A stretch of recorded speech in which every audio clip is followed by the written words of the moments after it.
하나님의 말씀 구약성경 시편 42편 말씀입니다. 시편 42편 1절로 11절 끝절 말씀까지 교독해서 읽겠습니다. 시편 42편입니다. 하나님이여, 사슴이 시냇물을 찾기에 갈급한 같이 내 영혼이 주를 찾기에 갈급하니이다. 내 영혼이 하나님 곧 살아계시는 하나님을 갈망하나니 내가 어느 때에 나아가서 하나님의 얼굴을 배울까. 사람들이 종일 내게 하는 말이 네 하나님이 어디 있느뇨 하오니 내 눈물이 주야로 내 음식이 되었도다.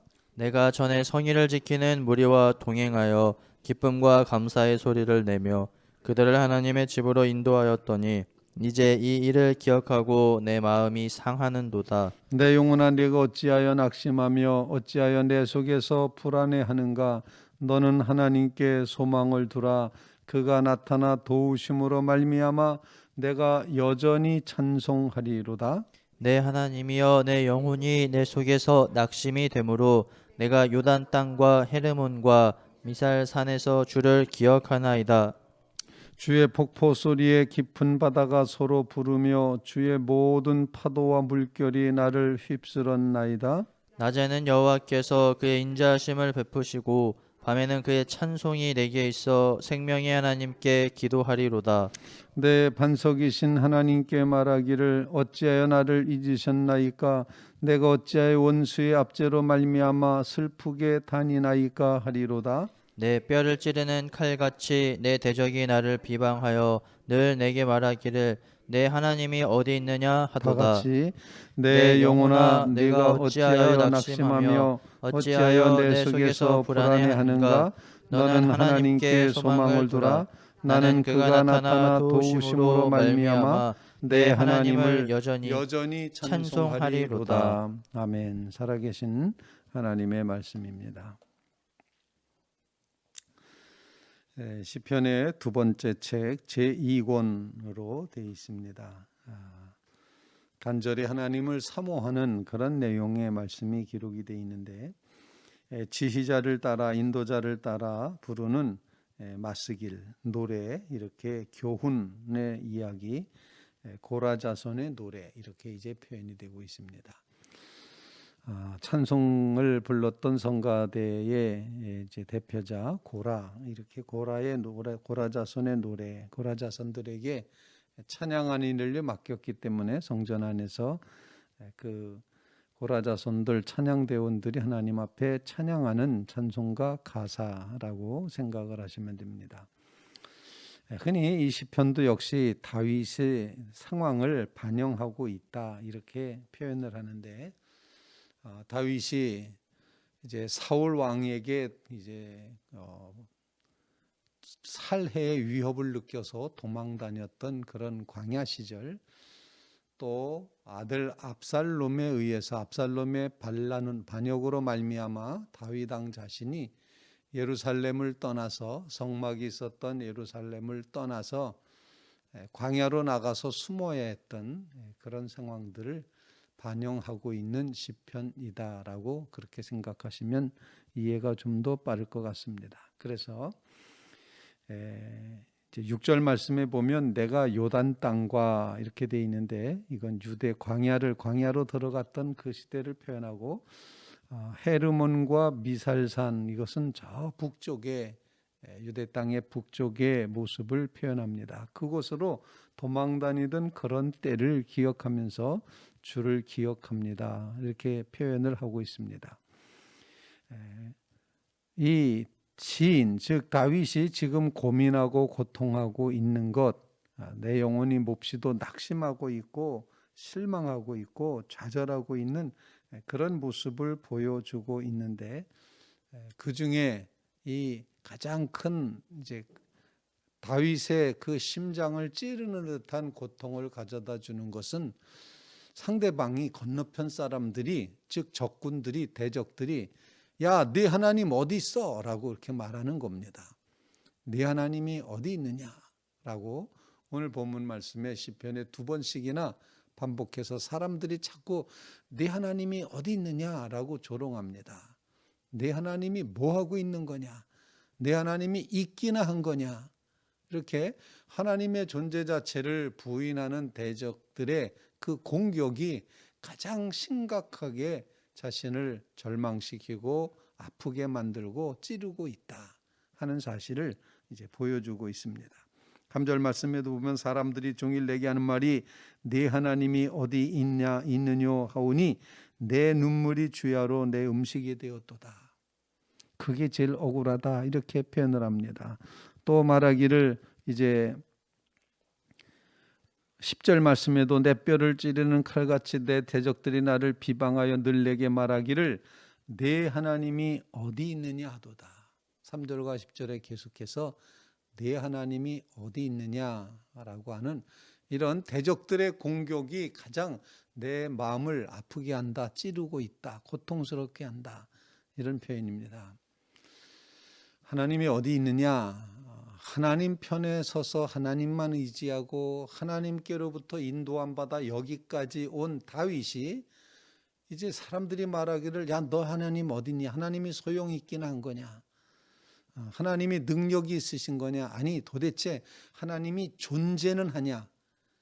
이렇게 질문하는데 다윗의 마음은 정말 무너져 내리는 괴로움이 있었습니다. 하나님을 부정하고 하나님의 부재를 이렇게 선포하는 대적들, 원수들 앞에서 다윗의 마음은 타들어갑니다. 그래서 다윗은 첫 번째 무슨 기도를 드리는 거 아니? 내가 주님 찾기에 너무도 갈급합니다. 주님 찾기에 너무도 갈망합니다. 그래서 다윗은 이렇게 원수들이 하나님 어디 있느냐 질문하는 이런 상황 속에서 첫 번째로 하나님을 찾는 믿음, 갈망의 신앙을 간직하고 있음을 보여주고 있습니다. 거룩한 갈급함이라고 표현하는데 하나님을 갈망해 하는 이 갈급해 하는 간절함이 다윗의 첫 번째 하나님을 향한 태도였음을 보여줍니다. 1절 말씀입니다. 하나님이여 사슴이 시냇물을 찾기에 갈급한 같이 내 영혼이 주를 찾기에 갈급하니이다. 2절 내 영혼이 하나님 곧 살아계신 하나님을 갈망하나니 내가 어느 때에 나가서 하나님의 얼굴을 배울까. 하나님을 배웠으면 좋겠습니다. 하나님의 존재를 배웠으면 좋겠습니다. 이렇게 고백하면서 정말 하나님을 갈급해하는 믿음, 거룩한 갈급함으로 하나님을 향하여 서고 있다는 것입니다. 다윗의 마음은 여전히 원수가 아무리 공격을 해온다 할지라도 하나님을 향한 갈급한 이런 뜨거운 마음으로 하나님이 분명히 계시고 하나님이 정말 엄청나게 나를 사랑하시고 나를 지탱하시고 유지해 주시고 이끌어 주신 그 하나님 반드시 계심을 이제 확신하며 그 하나님 뵙기를 갈급해하고 갈망하는 믿음을 이제 여기서 보여주고 있습니다. 그래서 첫 번째 기도 제목은 우리도 마찬가지로 하나님을 갈급함으로 찾아 나아가는 심령 되게 해 주시옵소서. 스스로 만족하여 스스로 넉넉하다 생각하여 하나님 외면하고 하나님 무시하고 하나님에게서 멀리 떨어져 있는 그런 이 시대의 모든 하나님의 백성들이 넉넉하다고 이만하면 됐다고 하나님 없으셔도 평안하다고 이렇게 생각할 수 있는 이런 시대 속에서 정말 하나님을 밤낮으로 찾으며 갈급해함으로 하나님을 구하는 이 귀한 믿음이 우리에게 있어야 된다 생각을 합니다. 영적인 잠에서 깨어나야 된다는 것입니다. 갈급한 마음을 가지고 하나님을 찾는, 하나님을 갈망하는 그런 믿음의 심령들이 다 되시기를 주님의 이름으로 부탁을 드립니다. 오늘 이 새벽에도 우리는 하나님을 갈급해합니다. 목마른 사슴이 정말 헐떡이면서 어디에 물이 있을까? 정말 물이 꼭 있었으면 좋겠다 하면서 그렇게 두리번거리며 아주 헐떡이며 찾고 있는, 그 숨 넘어갈 것 같이 목숨을 걸고 찾고 있는 이 갈급함과 갈망의 신앙이 이 시대의 그리스도인들에게 다시 채워져야 된다 하는 것입니다. 우리의 그와 같은 열심이 사라져 버렸습니다. 로마서 12장에도 사도 바울은 열심을 품고 주를 섬기라 이렇게 말했는데 이 열심이 사라져 버렸습니다. 열심히 안 해도 살만하다 생각을 합니다. 열심히 안 해도 하나님은 우리를 책임지실 거다, 이렇게 생각합니다. 우리의 마음이 돌이켜 회개함으로 하나님, 우리 속에 사라져버린 이 갈급함, 갈망함, 이 열심을 회복해 하여 주시옵소서. 하나님을 간절히 사모합니다. 하나님 없이는 못 살겠습니다. 이런 아주 절절한 신앙 고백이 우리 속에 채워지기를 간절히 구하며 기도하는 믿음의 성도들 꼭 되시기를 주님의 이름으로 부탁을 드립니다. 두 번째로 오늘 본문 말씀을 통해서 우리에게 가르쳐주는 두 번째, 이 다윗이 심장을 찌르고 괴로웠던 그것은 하나님의 백성들과 함께 하나님 앞에 마음껏 감사 찬송하며 기쁨으로 예배하며 성도들을 예배를 인도하며 함께 예배드렸던 그 경험이 이제 쫓겨남으로 말미암아서 사라져 버린 데 있었습니다. 즉 믿음의 공동체와 함께 예배드리지 못하는 것에 대한 그런 이제 안타까운 마음을 간직하면서 다시 하나님을 찾기를 소원하고 하나님 앞에 예배하기를 간절히 소원하는 그런 모습을 보여주고 있습니다. 4절 말씀입니다. 내가 전에, 옛날에, 이런 표현이죠. 성의를 지키는 무리와 함께, 거룩한 성의를 지키는 무리와 동행하여 기쁨과 감사로 소리를 내며 그들을 하나님의 집으로 인도하였더니 이제 이 일을 기억하고 내 마음이 상하는도다. 하나님의 백성들과 함께 막 찬양하면서 하나님의 집 성전으로 올라가면서 여기가 하나님의 성전이다, 일로 들어가야 된다, 여기서 예배드리자, 이렇게 하며 제사 드리자면서 그 백성을 인도해냈던 그런 일, 예배하던 일들을 기억하면서 내 마음이 상한다, 그걸 못하기 때문에 상한다, 이런 표현이죠. 정말 이 시대에 우리가 이제 정말 이 재난 사태 때문에 예배를 드리지 못하고 있다는 것, 함께 모여서 이 오늘 본문 말씀처럼 백성들을 하나님의 집으로 인도하면서 함께 찬송하고 기도하고 감사하고 영광 돌리는 이 일을 하지 못하고 있다는 것, 이것이 정말 마음 아픈 슬픈 것입니다 라고 고백을 하고, 내 마음이 몹시도 상하고 있습니다. 다윗의 마음속에 담겨져 있었던 것, 하나님의 백성과 함께 예배하는 신앙, 예배드렸던 그 믿음의 시간이 너무도 그립고 너무도 그것이 정말 꼭 필요하다는 것을 깨닫고 있는 그런 믿음입니다. 여러분의 삶 속에 이처럼 하나님 앞에 예배 신앙을 회복하며 기쁨과 감사로, 찬송으로, 기도로 하나님 앞에 나아가는 믿음의 성도들이 꼭 되시기를 바랍니다. 8절 말씀에 고백합니다. 낮에는 여호와께서 그의 인자하심을 베푸시고 밤에는 그의 찬송이 내게 있어 생명의 하나님께 기도하리로다. 날마다 하나님을 향하여 나아가며 예배하고 백성들과, 하나님의 백성들, 주의 성도들과 함께 성도의 교제를 나누며 기쁜 마음으로 감사의 찬송을 올려드리고 노래하고, 그리고 하나님께 기도하고 예배하는 이 예배의 신앙이 다윗의 심장 속에 너무도 뜨겁게 타오르고 있다는 것을 보여주고 있습니다. 우리도 예배를 그리워하며 예배를 중히 여기며 인생의 우리의 삶에 있어서 최우선순위를 하나님 앞에 예배하는 일임을 기억하시면서 예배의 신앙, 다윗과 같이 성도들을 인도하며 하나님 앞에 주의 거룩한 전에 나아가 백성들과 함께 기쁨과 감사와 찬송을 여전히 할 수 있는 그런 믿음의 삶을 여러분들이 주님 앞에 구하며 기도하시기를 간절히 바랍니다. 예배를 소홀히 하는 백성들은 살 수가 없습니다. 그러나 예배를 귀히 여기는 백성들은 하나님께서 만나주시고 축복하시고 함께 하심을 분명히 믿습니다. 여러분 그렇지 않습니까? 하나님을 간절히 찾으며 하나님 앞에 예배하는 심령을 하나님이 외면하시겠습니까? 하나님이 반드시 책임져 주시는 줄로 분명히 믿습니다. 바로 이 하나님의 놀라운 응답을 기대하면서 예배 신앙으로 다시 한번 우리가 뜨거운 마음으로 하나님을 예배하는 자리에 서게 해 주십시오.